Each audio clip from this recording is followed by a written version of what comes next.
So I just got the YOSUDA Pro exercise bike. This one is the 2022 model with the magnetic resistance belt drive. The box it comes in is fairly heavy, around 86 pounds or so. Comes pretty well packaged though, so luckily nothing was damaged. This is what it looks like from the top, but I would actually open it from the bottom so it slides off of the top. Then the bike's going to be in the upright position. Then it's just a matter of taking off the styrofoam pieces, which also have parts in them. Not a lot of parts here, but it does take some time to assemble. You start off with the two base pieces, which are held on by two bolts for the front and back. You'll notice the front has wheels on it, so that's going to make it a little bit easier to move this around once it's assembled. Once you get the pedals put on, the rest actually goes pretty quick. You can see they have plastic shapes attached to the front where your shoes go into, plus it has a strap to go over the top. You just slide the seat riser in, then you've got the piece that slides back and forth, and then the seat just slides over the little part there on top, so you can tighten it just like you would a regular bicycle seat. Then the handlebar riser just slides in there on the front. Got a handlebar type of bolt that kind of holds it in place. Then the handlebars can be slid back and forth, pretty similar to the seat. Then you've got 7 different levels or notches where you can move the seat up and down. For me, I use it all the way up and I'm about 6 feet tall. The tablet holder is held on with 2 bolts, one on each side. Actually works really well, which I'll show you here shortly. The screen for your stats and information just slides right onto the metal piece in the center. It's not going to be the brightest screen out there, and this one isn't backlit either. And then if you want to adjust the resistance, you just turn the red knob there in the middle. You'll notice it moves the magnet either closer or further away from the wheel. Nice thing is the tablet holder is really easy to use on here, and it's going to hold just about any size tablet, from the cheapest iPad all the way up to the large 12.9-inch iPad Pro, and then large Android tablets like the Galaxy Tab S8 Plus fits in here with no problem as well. Once you have your tablet in, it's nice and sturdy, which makes it easy to use or watch stuff while riding. The holder for the water bottle does seem a little flimsy, but probably so that you can fit larger bottles in here. Overall, it seems to work pretty good. One problem I noticed is if you move the handlebars all the way back, you have to use a screwdriver because the handle hits the riser, which is why personally I don't think they should use this kind of tightener. I mean, it still works, it's just you have to get a screwdriver to adjust it if it's all the way back. The resistance on here also seems a little high for being on the lowest setting. Luckily, there's a second screw hole right there where the magnet is, so you can adjust that to make it a little less resistance.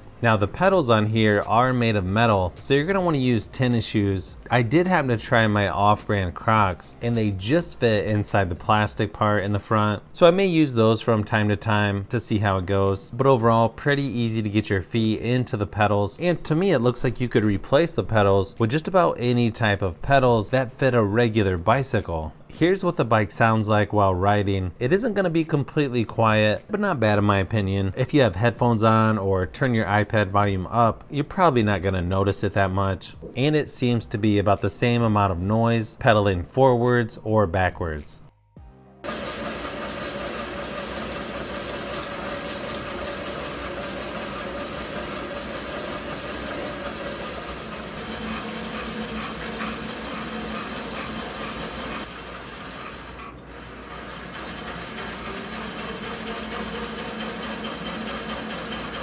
I also added a gel seat cover, although you probably don't need one. I just already had this, so I figured I might as well put it to good use. The seat on here feels very similar to a regular bicycle seat, so if you want to change this later on, it should be pretty easy. The handlebars have really nice grippy, almost silicone material on them. There's no extra cushion or anything, but at least they have really good grip.